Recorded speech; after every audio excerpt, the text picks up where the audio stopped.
Okay, so I'm going to take the 4K camcorder out on the bike ride now. I'm going to show you how easy it is to mount it on the bike, and this mount actually comes with it, and how easy it is to operate. And then we're going to go on a bike ride together.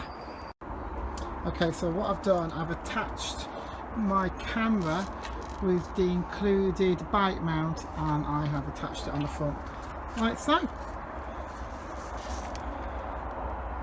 Now I've brought this with me. This is included, this little remote control. It's got 2 buttons on. It takes still photos and it sets the recording shutter off as well. It's great to have in your pocket, so I don't actually have to touch the camera if I'm actually doing any sports, if I'm running or on my bike. I can take this out of my pocket and start and stop the camera remotely wherever I am, wirelessly. And this comes with the pack.